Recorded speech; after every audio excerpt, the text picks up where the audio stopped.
People like you always think a screenshot makes you important. It is a confirmed ticket. Not anymore. What happened? Stay seated. Show me the change. Walk out. Move, you're delaying everyone. My seat is 2A. Your seat is gone. Who removed it? That is not your concern. Her pass says first class. I said stay out of this. Read the timestamp. Why is she still here? She refuses reassignment. My record was overwritten. You were offered another seat after mine was taken. The scanner accepted her. Reset it. Under whose authority? Mine. Why are you changing my identity status? I'm correcting the record. You are rewriting it. Use the disruption code. That changes more than the seat. Do it. Put your phones down. Save the original. Delete it. Escort her out. Your access is canceled. Preserve the passenger record. You give no orders here. Preserve the headset audio. Who do you think you are? Someone asking you not to destroy evidence. Remove her now. Lock every manual change from this gate. Confirm the location. Gate C19. Preserve everything. End that call. Security is here. Flight 482 is on hold. Release it. I can't. More flights are turning red. How many? The network lock is active. By whose authority? Preserve the record. Sir, 214 flights. Who is she? The first-class cabin fell silent when the gate supervisor pointed toward the exit and said, "People like you always think a screenshot makes you important." The black woman in the worn navy cardigan did not argue. She only looked at the boarding clock, then at the unopened message from her daughter. Why would a paying passenger be erased from her own seat? Why were 3 employees willing to rewrite the record in front of witnesses? And why did one quiet phone call make departure boards across the world turn red? Stay until the end, because the woman they dismissed was about to expose a failure much bigger than one stolen seat. Preserve every manual override from Gate C19, Amara said into the phone. Passenger records, headset traffic, local edits. Lock the mirror before anyone touches it. Victor Hale stepped closer, his shoe crossing the yellow safety line. "Who are you calling?" Amara ended the call and slipped the phone into her canvas bag. Behind her, the aircraft door remained open. Cold air drifted into the jet bridge, carrying coffee. Above the gate, the wall clock clicked toward 8:42. "You've delayed this flight long enough," Victor said, touching his headset. "Security escort. Now." Jonas Daly stood inside the doorway. At 46, he had the careful posture of a man who avoided complaints. His eyes moved from Victor to Amara, then to the brass wings pin inside her bag. "Ma'am," he said, "please step away from the aircraft." "I already have." "That is not what I meant." Amara glanced past him. In seat 2A, Silas Kent had turned to watch. His silver watch caught the cabin light. "Can we finish boarding?" he called. "Some of us have connections." A woman in the first row lowered her phone. A man near the galley adjusted his coat. No one spoke. Victor pointed toward the terminal. "Remove her access. Flag the reservation. Record refusal to comply." Camilla Price tapped at the gate console. The keys made small, hard clicks.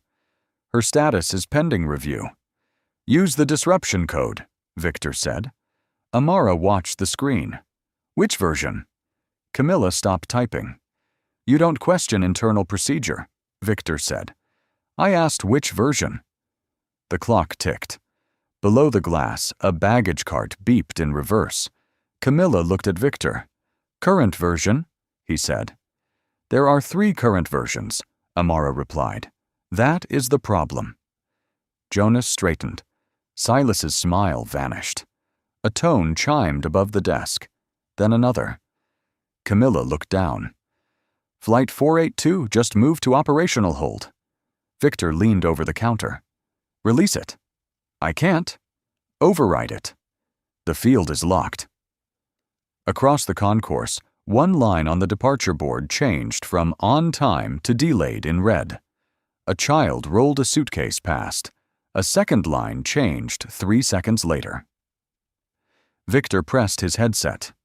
"Operations, this is Hale. Remove the hold on 482. Static answered.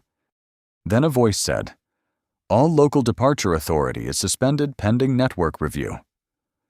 Victor's fingers tightened around the microphone. "By whose order?" The answer came too softly for the passengers to hear. Amara heard it. She took out her phone. One unread message from Leah filled the screen. "Are you on the plane?" Her thumb hovered above it, but 3 more departure rows turned red.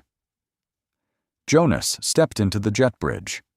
"Mr. Hale," he said, no longer looking at Amara. "What did they say?" Victor ignored him. "Close the door." Jonas did not move. "Close it." A mechanical hum began beneath the terminal as the bridge prepared to retract, then stopped halfway. The warning light flashed amber. Camilla stared at her screen. "It won't release." Amara looked through the glass at the growing field of red notices.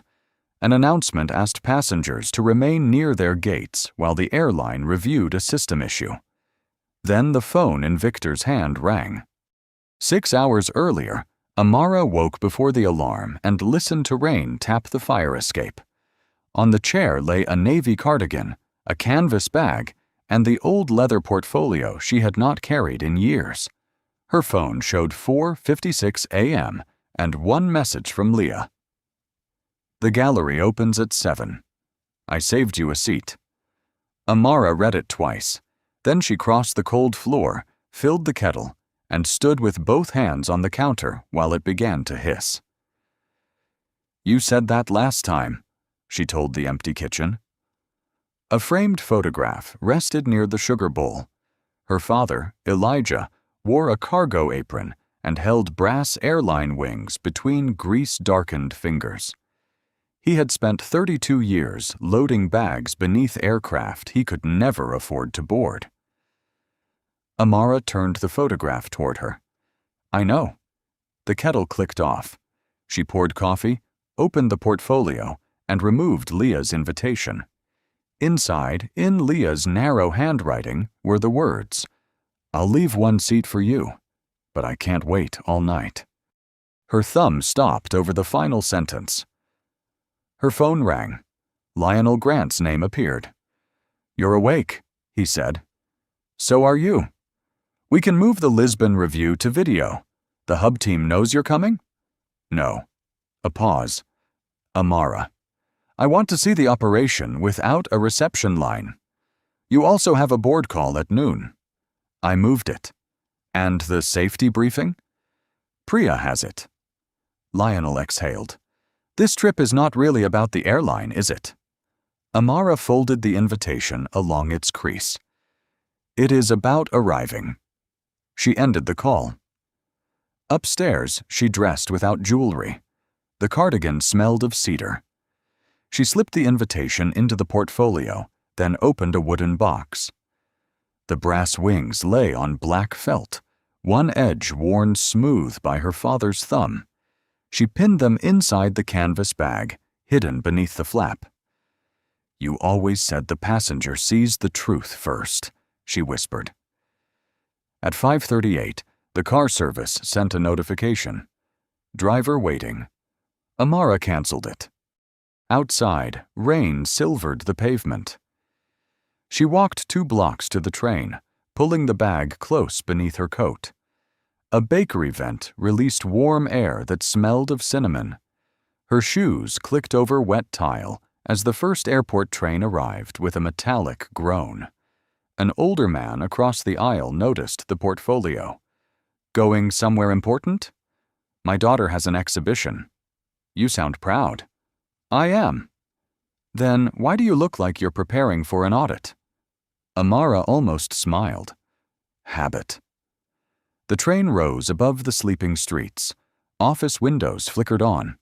She opened Leah's message and typed, "I'm on my way." She did not send it. At the airport, the automatic doors breathed open on recycled air, floor polish, and burnt coffee. A cleaning machine hummed across the polished floor. Amara stopped beside a pillar and checked the board. Lisbon. On time. Her phone buzzed again. "Leah, please don't tell me you'll try. Just come." Amara slipped the phone away and touched the hidden wings through the canvas. "This time," she said. Then she joined the first-class line, where an agent looked at her cardigan, glanced toward the empty priority lane, and raised one hand. Economy is on the other side, ma'am. The agent's palm stayed between Amara and the priority lane. My boarding pass says first class. He glanced at her canvas bag. Use the general desk. Why?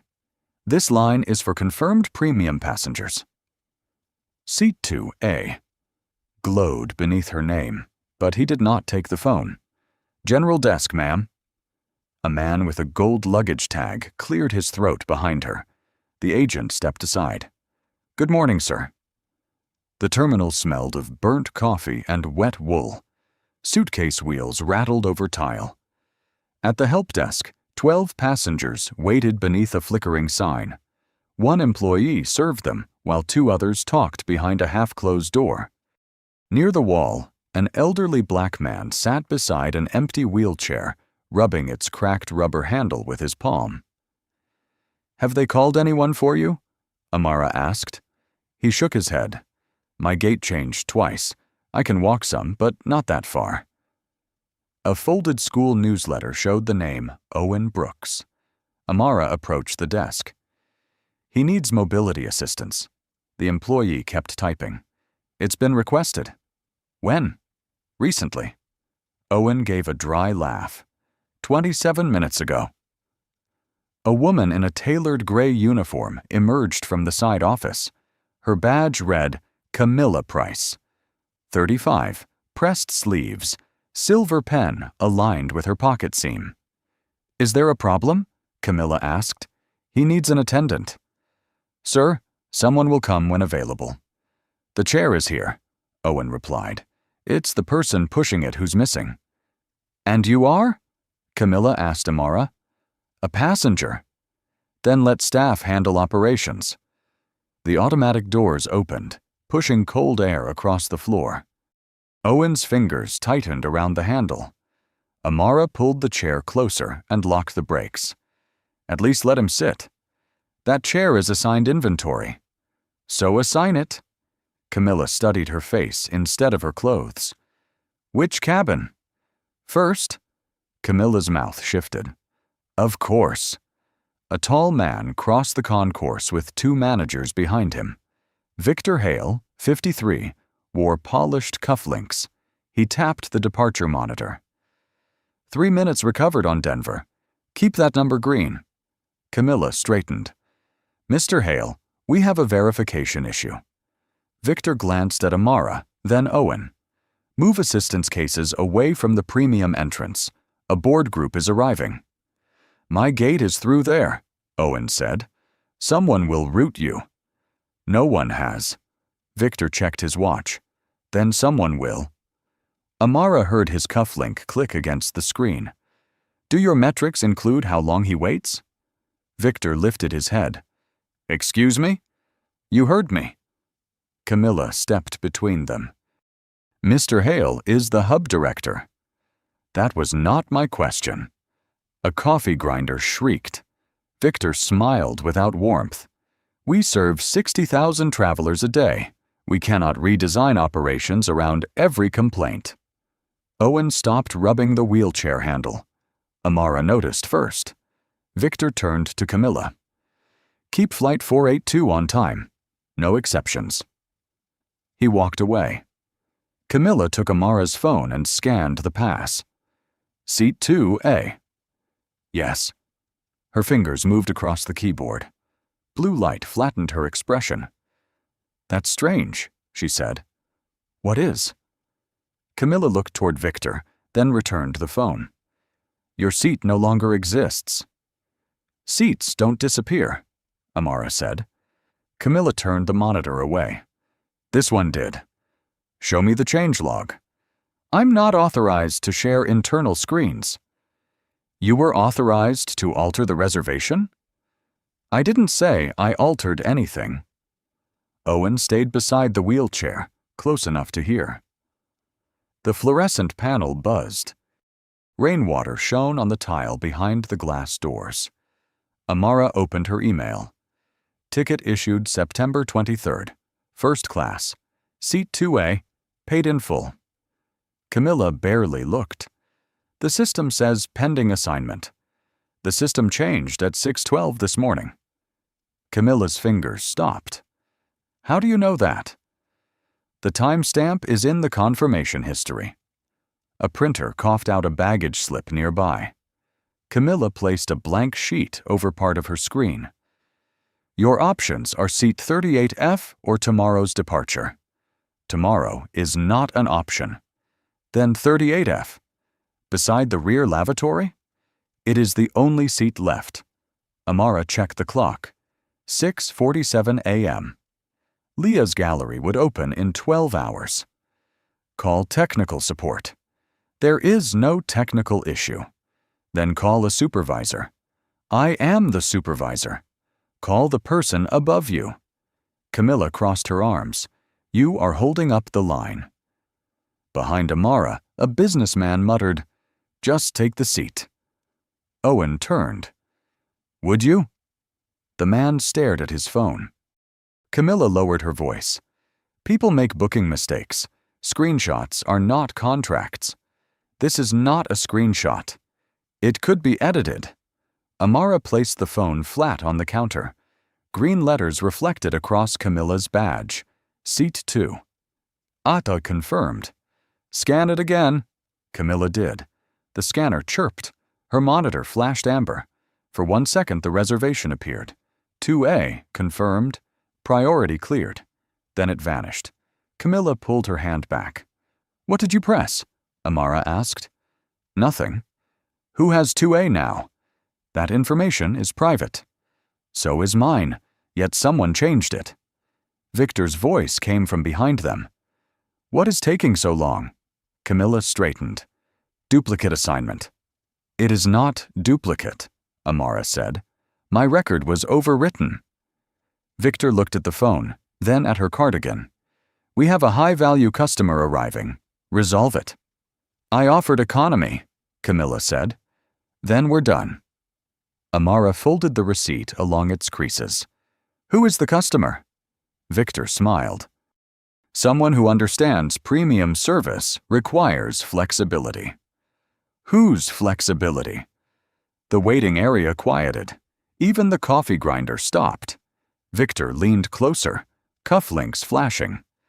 Take 38F, fly tomorrow, or leave the gate. Owen raised his phone low against his newsletter. Camilla noticed. Sir, recording staff may violate airport policy. Owen's thumb did not move. Then tell me the policy number. Victor pointed toward the economy corridor. Final offer. Amara slipped the receipt into her leather portfolio. Print the current passenger record. No. Then note that I requested it before boarding, Camilla typed. The printer started, paused, and produced half a page before an error light blinked red. At the top, beneath Amara's name, one line remained visible.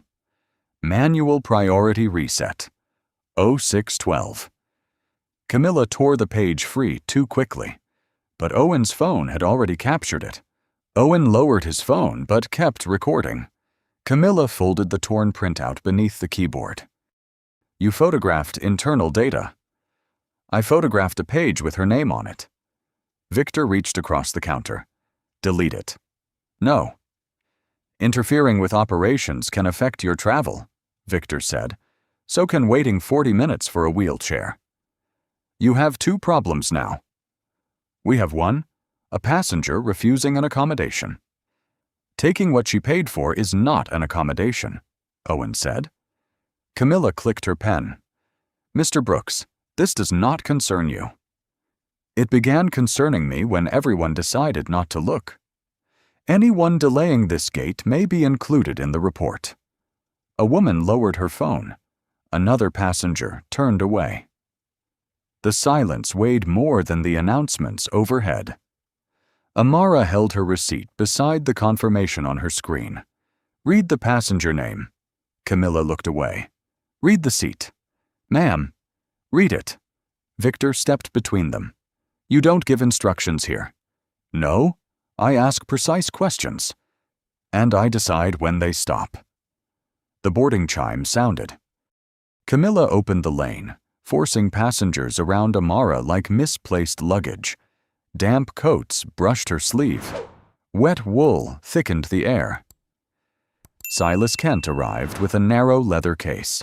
Silver-haired and unhurried, he looked accustomed to being expected. "Victor, still on schedule?" "We will be." Camilla scanned his pass. Green light flashed. Amara saw the seat before the screen turned away. 2A. "That is my assignment." Silas glanced at her cardigan. "There was a mix-up?" "Resolved," Victor said. "You were moved?" Silas asked. "Removed," Owen answered. Victor pointed toward the jet bridge. "Please board, Mr. Kent." Silas shrugged. "These things happen."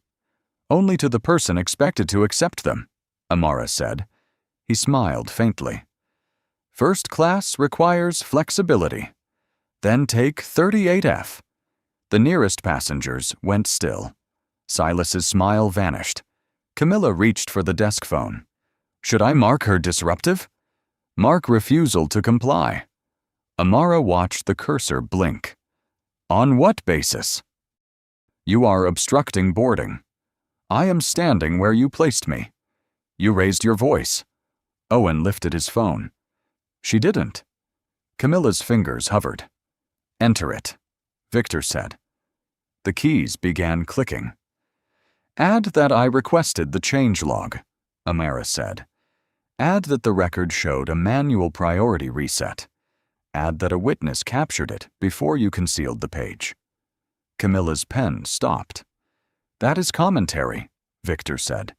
"That is chronology." Camilla looked at Owen's screen.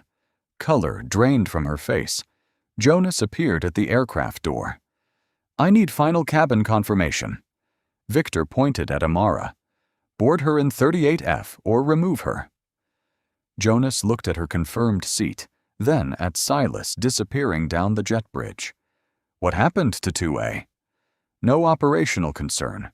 Jonas hesitated, then held out his hand. "May I scan your pass?" Amara gave him the phone. The scanner accepted it with a bright green tone. For one breath, Jonas's shoulders loosened. Then his headset crackled. Victor touched his microphone. "Do not let her reach that seat."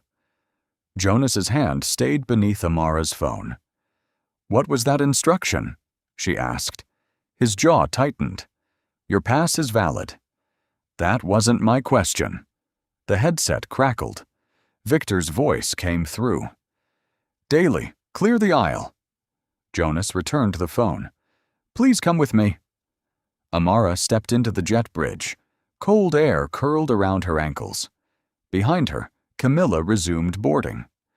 Owen followed at a distance, his phone low against his coat. Inside the cabin, amber lights glowed over cream seats. Coffee and citrus cleaner hung in the air. Silas Kent sat in 2A with one ankle crossed.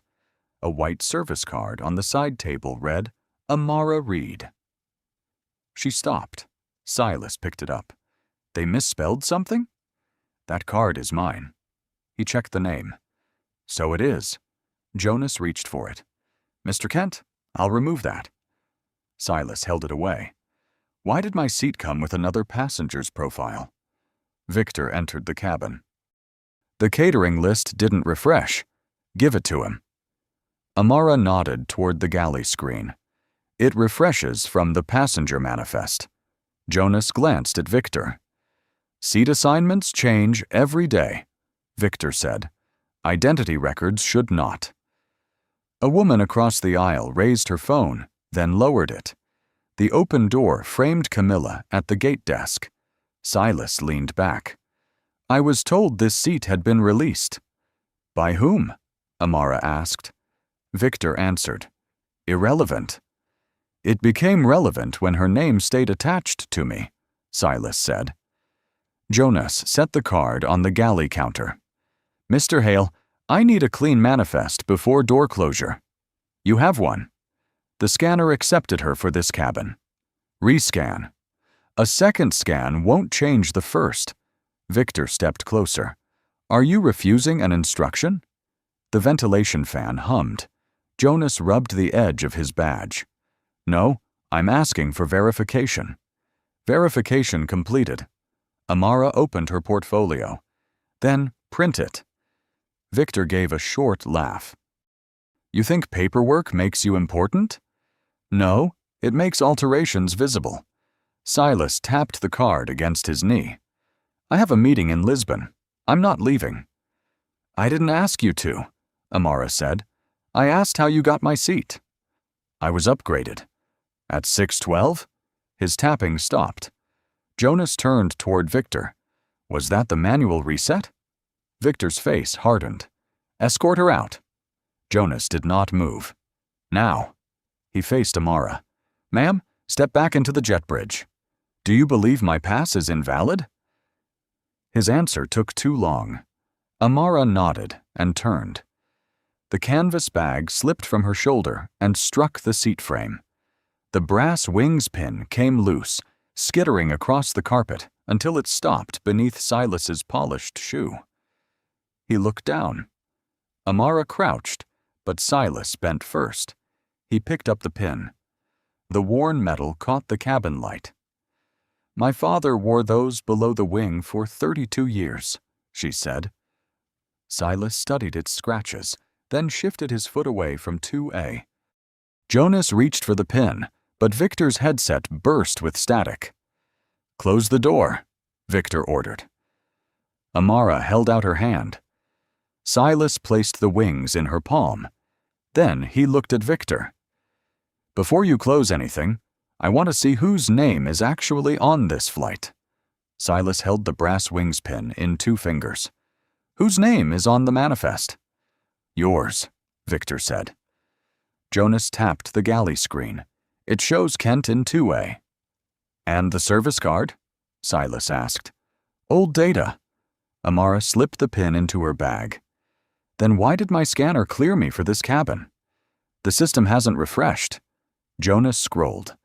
There's no refresh pending. The cabin air felt colder.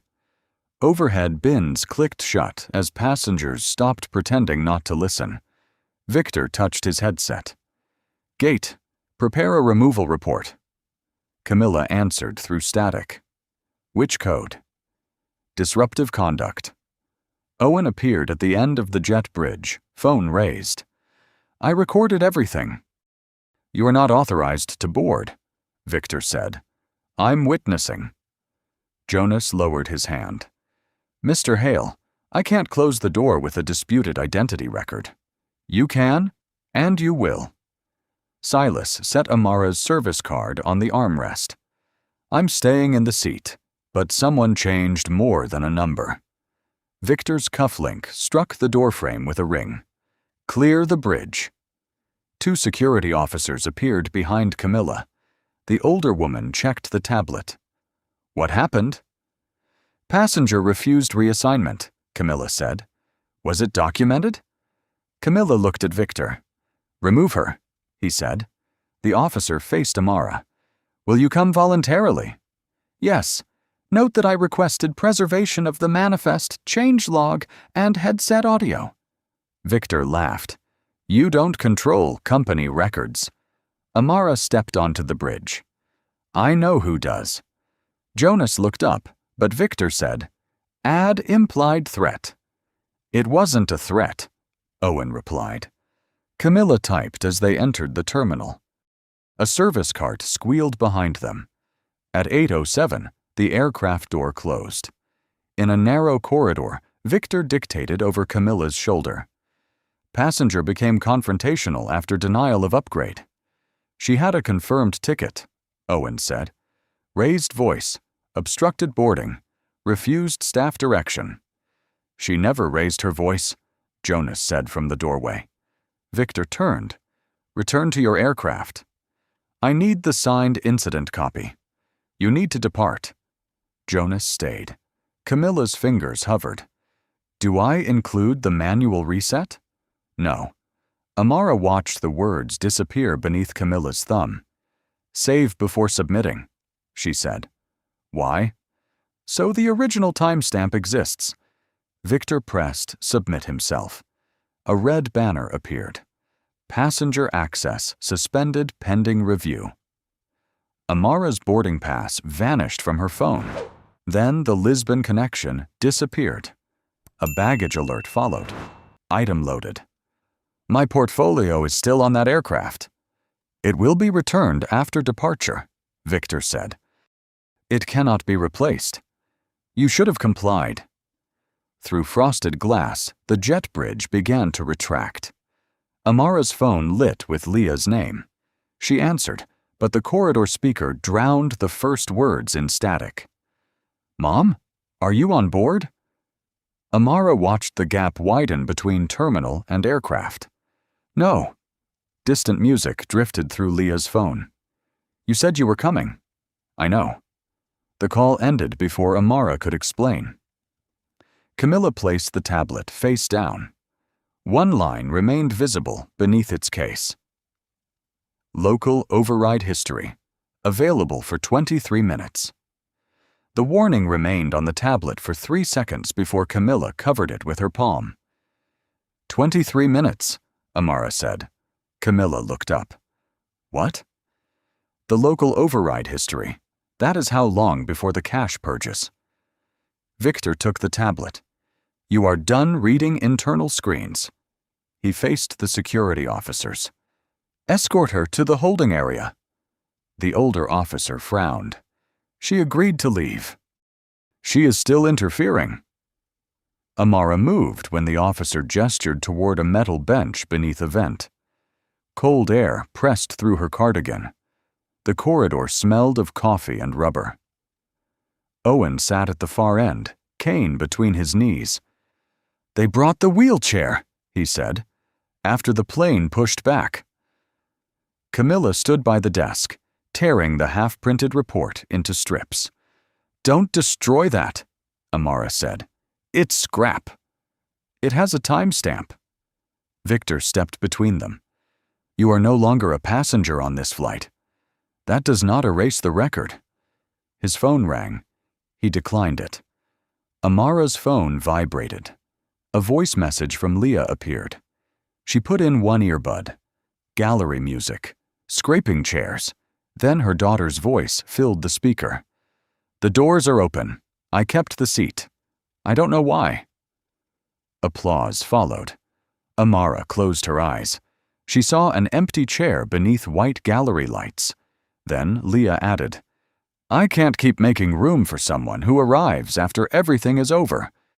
Amara removed the earbud. Her fingers would not fasten the canvas flap. The brass wings pin slipped into her palm. Owen turned away. Victor checked the clock. Your baggage will be returned after departure. My portfolio is inside. File a claim. It contains my father's apprenticeship drawings. Victor shrugged. Amara stared at the pin. Its left wing was smooth from Elijah's thumb. Camilla's computer chimed. She glanced at the screen, then minimized a window. What opened? Amara asked. Nothing. The override history. Camilla's lips parted. Victor moved towards the keyboard. Close it. Amara stood. Read the code first. You have no authority here. Read it. Owen raised his phone. The recording dot glowed red. Camilla whispered, PR7. Amara's hand tightened around the wings. That code only changes priority? That's what we use it for. What fields did it touch? Victor reached for the mouse. Camilla pulled it away. Seat assignment, she said.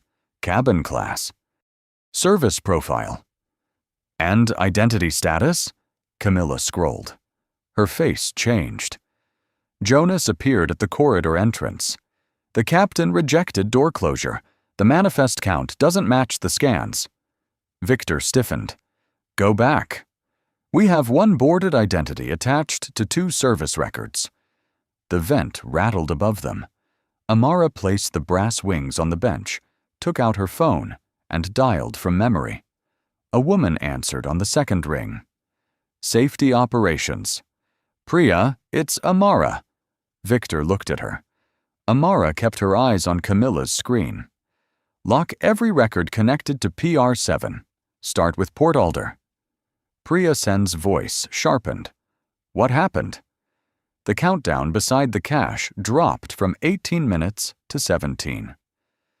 A seat was stolen, Amara said, but that isn't the emergency. Priya did not ask who had taken the seat. How long until the cash clears? 17 minutes. I'm freezing the mirror now. Keys clattered through the phone. Cold air pressed through Amara's cardigan. Victor moved toward Camilla's terminal. End that call. Amara stepped between him and the desk. Don't touch the keyboard. You have no authority here. The record does. Jonas stayed in the doorway. The boarded count still doesn't match the manifest. It will, Victor said. It doesn't. Camilla opened the PR7 history. Blue rows filled the screen. This code was used 12 times this month. Close it. Her fingers stayed on the mouse. Priya returned. Portalder's mirror is secured. PR7 can rewrite seats, service profiles, boarding status, and identity verification. Owen lifted his phone. I recorded him ordering the change. Victor laughed. A retired teacher with a phone. A phone with your voice on it, Owen said. A young woman hurried in carrying a tablet. Melanie Cho, 28, a junior ground operations dispatcher, wore her dark hair in a loose knot and rubbed one thumbnail across the cracked corner. Mr. Hale, the captain wants the original scan file. Send the corrected one. There are two. Victor's cufflink struck the desk. Return to operations. Melanie saw Camilla's monitor.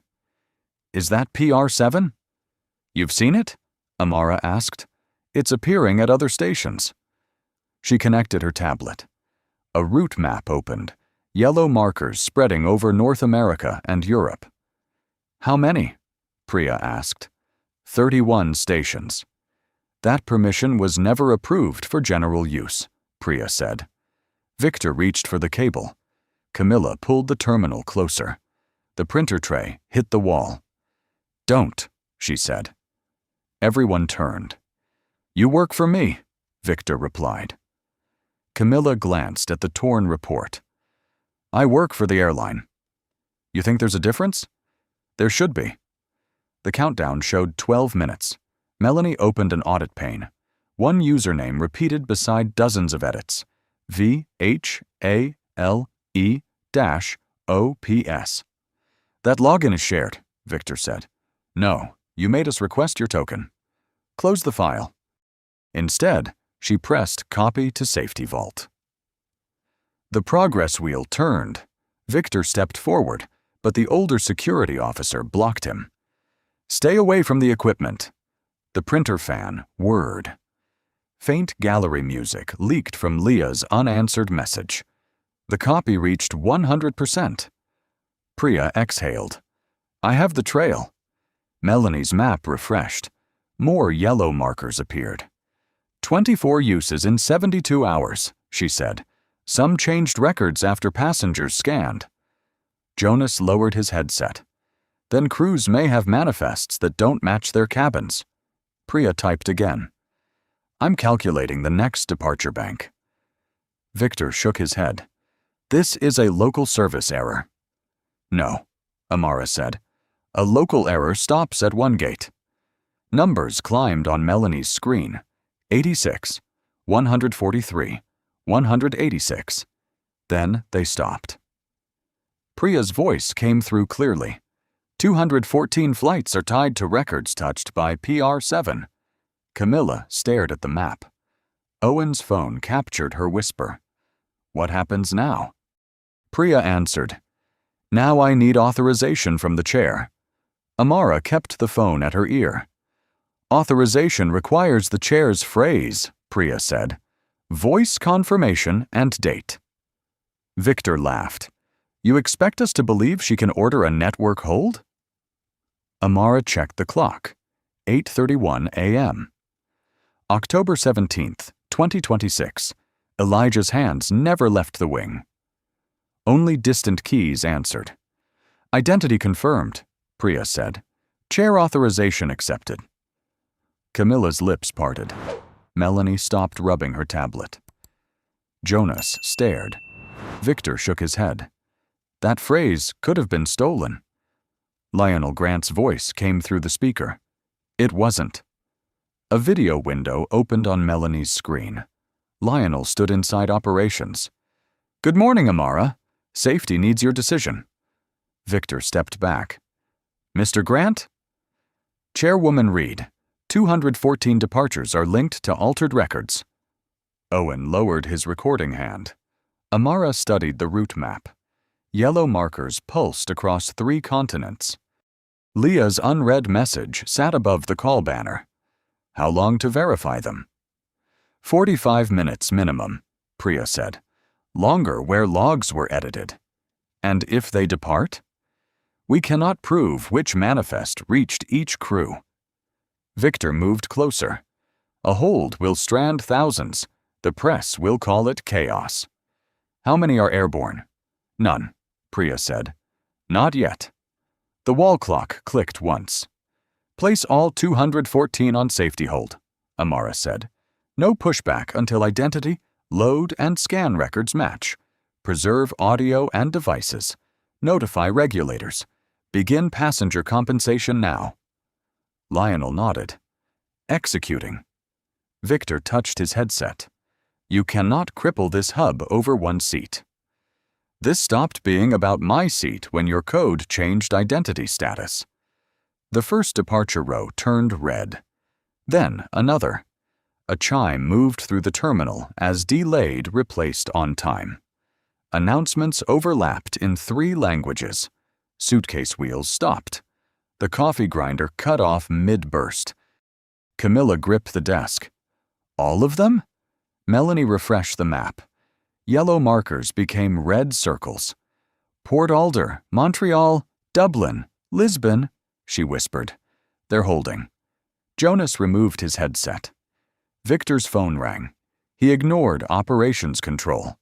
The next call displayed board office. Answer it, Lionel said. Victor did. A voice carried from the handset.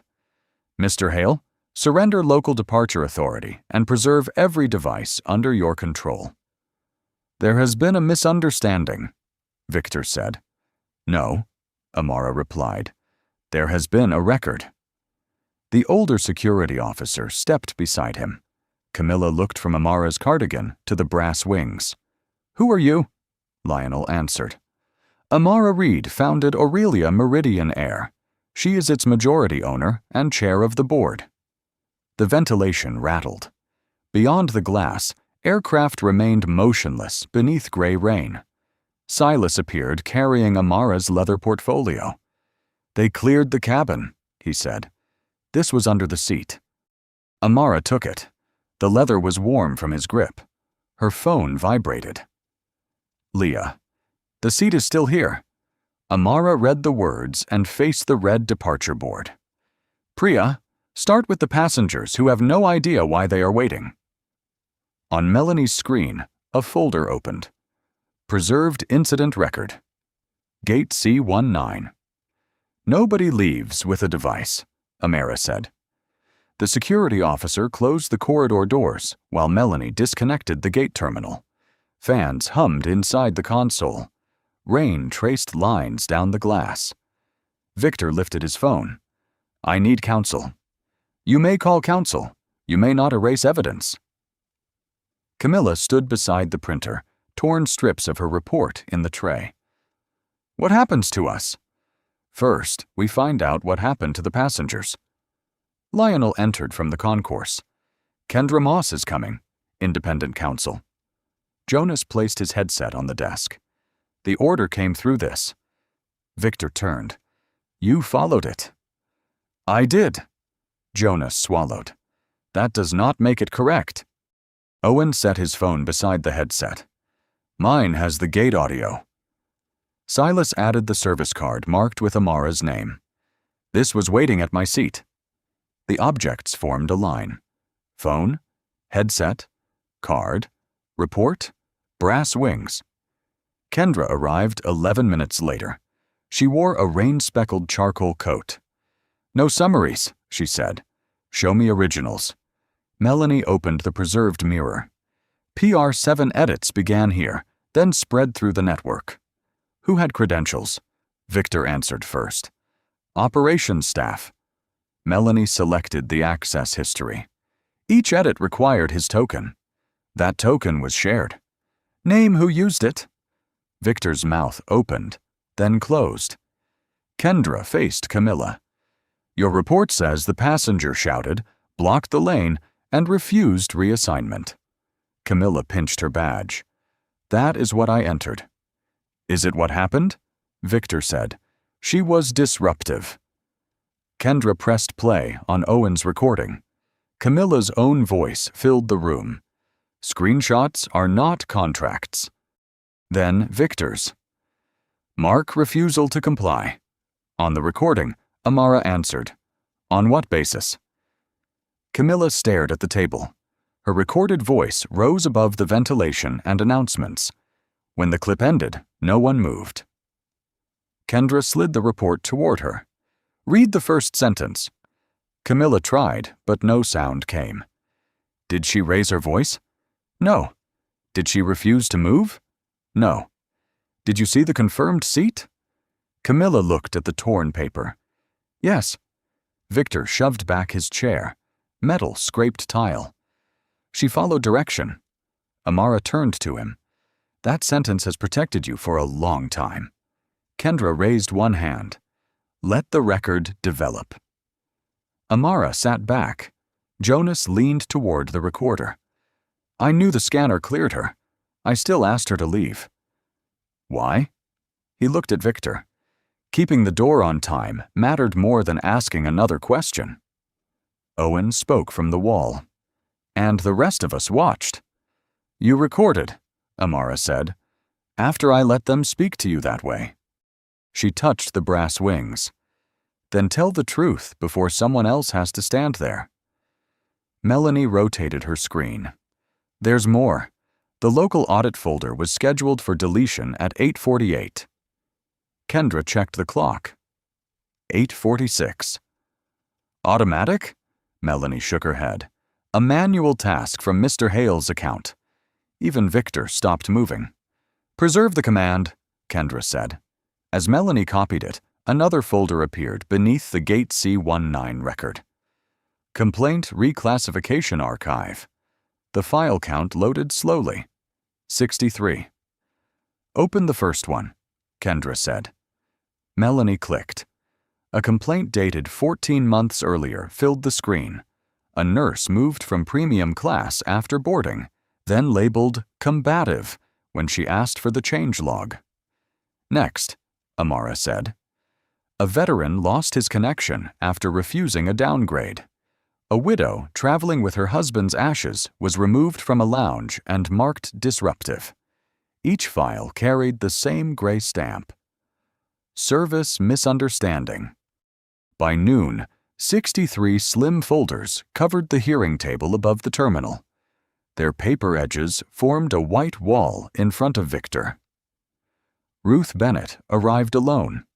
At 51, the aviation oversight specialist wore square glasses and carried a yellow legal pad with notes. Who classified these? She asked. Victor folded his hands. Local managers reviewed them. Names.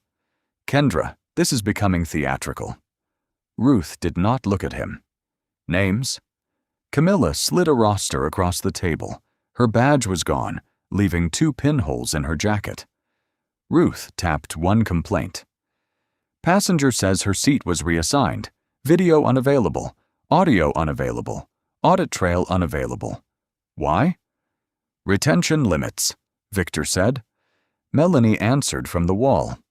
The system keeps all 3 for 90 days unless someone reclassifies the complaint within 24 hours. And then? 7 days. The air conditioner clicked off.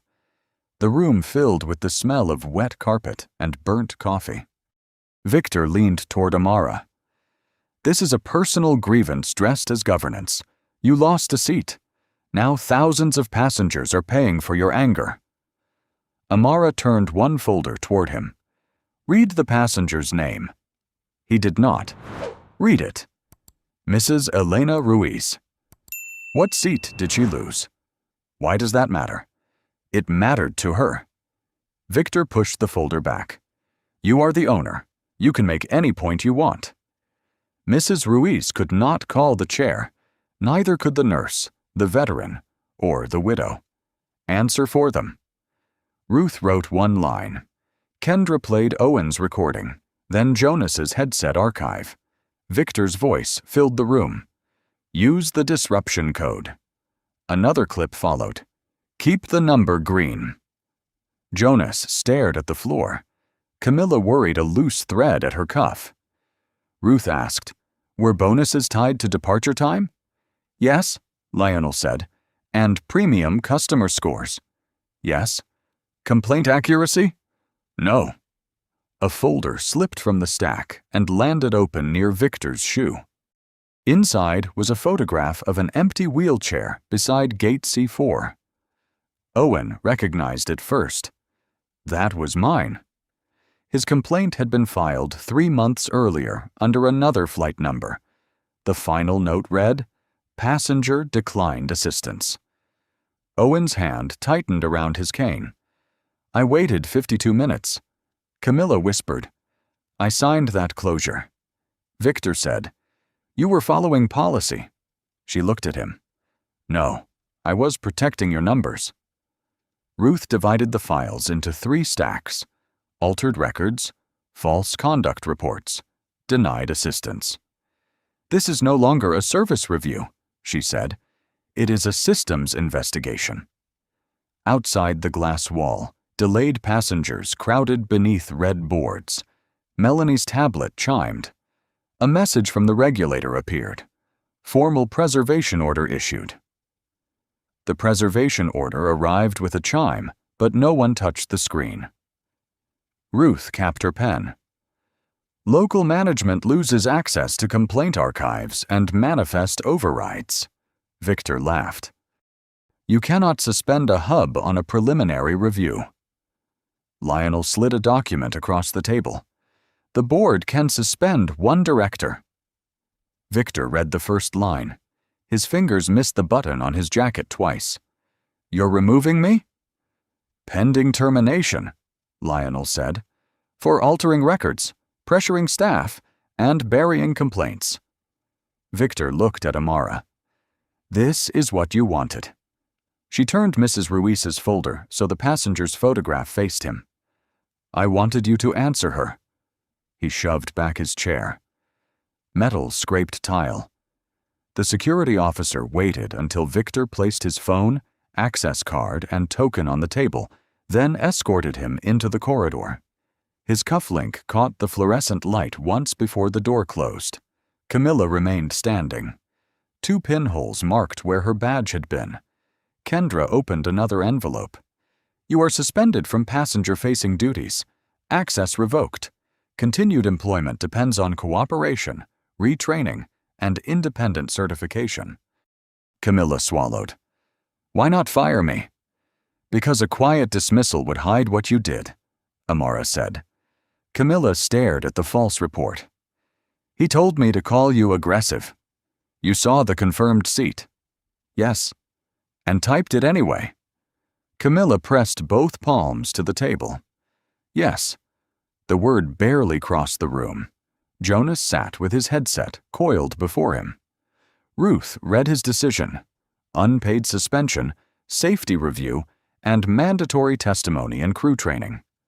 I followed a direct order, he said. What did your scanner tell you? Ruth asked. That she belonged in the cabin. What did you do? I asked her to leave. The ventilation restarted, lifting Owen's complaint. I'll testify, Jonas said. Then say why, Amara replied. He looked at Victor's empty chair, because the next person may not know which question to ask. By late afternoon, rain had thinned to mist. Below the glass, verified flights received clearance one at a time. Silas waited at the door with the brass wings pin in his palm. I found this beneath 2A. Amara took it, but did not fasten it inside her bag. "I accepted your seat," he continued. "I knew something was wrong. You asked questions only when your own record looked unsafe." "That is true. I'm sorry, not for the delay, for treating your dignity as negotiable." Amara closed her fingers around the worn metal. "I accept the apology." He waited. "That does not erase the choice." "No." He left without asking for anything. Camilla removed her name strip and placed it beside the report. Jonas set his headset next to it. Owen added a printed still. Amara standing alone at the gate while passengers looked away. Amara studied the image. "Keep that one," she told Kendra. "For evidence? For training." Lionel turned the wall monitor toward her. A draft policy waited there. Dual authorization, protected evidence storage, passenger dignity review. Amara touched the brass wings to the glass beside the first blank approval line. "Now, build rules that work when no owner is standing at the gate. Start with the override," Amara said. On the wall monitor, the old PR7 field glowed gray. Melanie stood beside it while Priya joined by video. "We can disable the code globally," Priya said. "Disable is temporary. Replace the permission model." Melanie enlarged a new screen. 2 empty approval boxes appeared beneath every identity change. "Local agent first, independent reviewer second. No edit completes without both." Jonas raised his hand. "What if a flight is closing?" "Then it waits." Lionel glanced at aircraft moving through mist. "That will cost minutes." So did correcting 214 manifests. At 3:20 p.m., managers from 7 hubs joined by video. Ruth stood beside Amara's Gate C-19 photograph. "This image is not here because she owns the airline," Ruth said. Every witness saw a verified record conflict with a manager's demand. A station director frowned. "Are employees supposed to challenge supervisors in front of passengers?" "We are asking them to stop a procedure before it becomes a lie," Amara said. "And if they are wrong? They document the stop. And if they are right?" The man lowered his eyes. Jonas clipped the old headset to his belt with unsteady hands. "My scanner cleared her. I heard the order. I chose the order. The next crew member gets a protected stop button. No supervisor can punish them for pressing it before review." Melanie advanced the slide. A red box appeared. Safety and dignity hold. Camilla watched without a badge. "Can gate staff use it for service disputes?" "For any mismatch involving identity, accessibility, paid cabin, or conduct coding," Priya said. Camilla touched the 2 pinholes in her jacket. "Then the person writing the report cannot close the complaint." "Correct," Kendra said. "Independent review within 24 hours. Evidence retained for 1 year." Owen sat near the door with his cane across his knees. "What about passengers who don't know which words to use?" Amara turned toward him. "They should not need the right words." A designer changed the help screen. A new option appeared. "Record does not match what staff told me." Owen nodded once. At 5:05, Lionel brought compensation terms. Meals, hotels, rebooking, and automatic credits for all 214 flights. "Even passengers whose records were clean?" a finance officer asked. "They were delayed by our failure," Amara said. "That figure will be public." "So will the reason." She signed.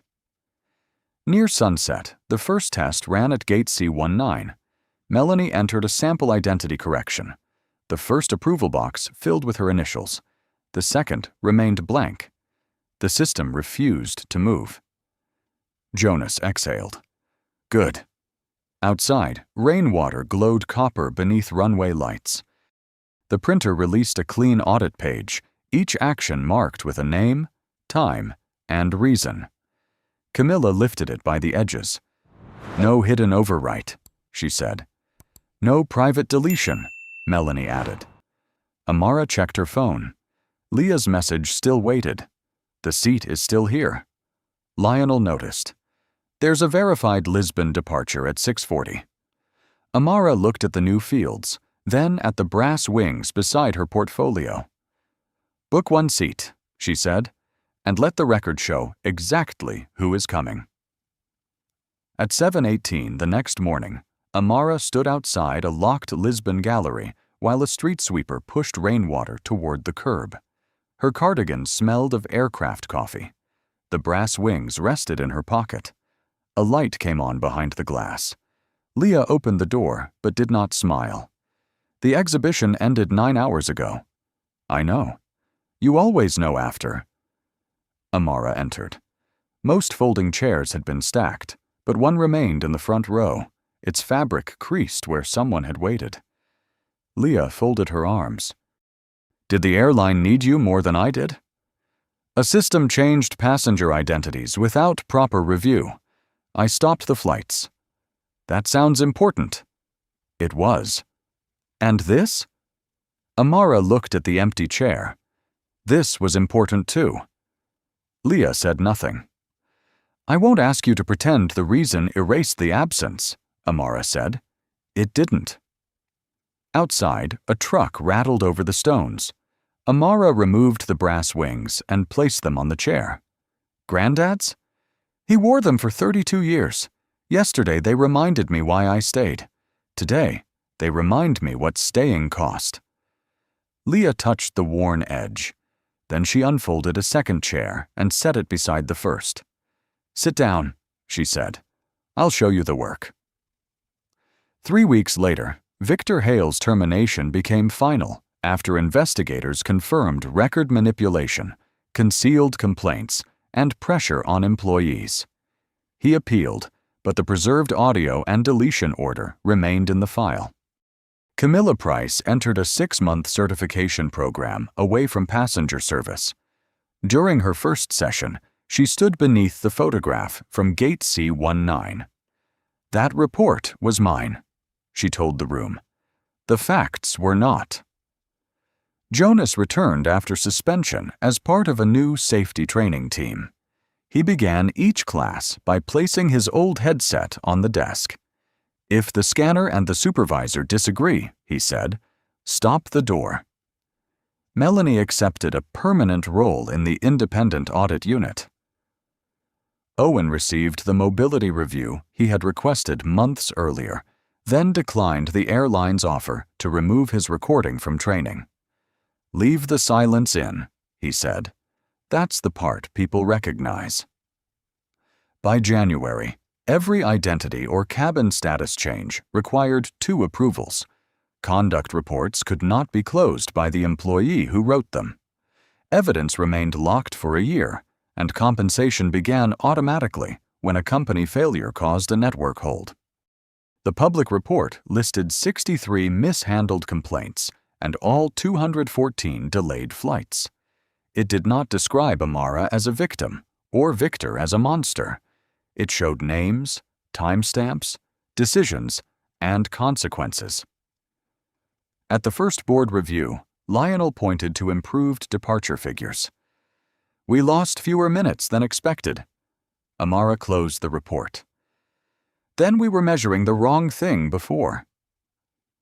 Later that spring, she returned to Lisbon without an inspection schedule.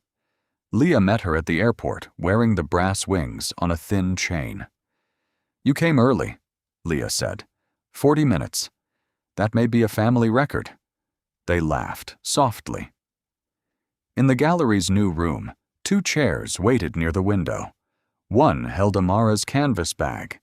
The other held Leah's sketchbook. Between them stood a framed drawing of a baggage handler beneath an aircraft wing. Amara sat before anyone had to ask. This time, the chair did not stay empty. Have you ever watched someone's dignity dismissed because of how they looked, dressed, or spoke? Or had it happen to you? Share your experience in the comments, especially the moment when one witness, one document, or one quiet decision changed what happened next. Send this story to someone who believes fairness should not depend on status and that accountability matters most when nobody powerful is watching. Subscribe for more stories about justice, quiet resilience, and ordinary people who challenge broken systems without surrendering their dignity. Your support helps these stories reach viewers who may need the courage to ask one more question, preserve one more record, or refuse to look away. Sometimes change begins with a raised voice.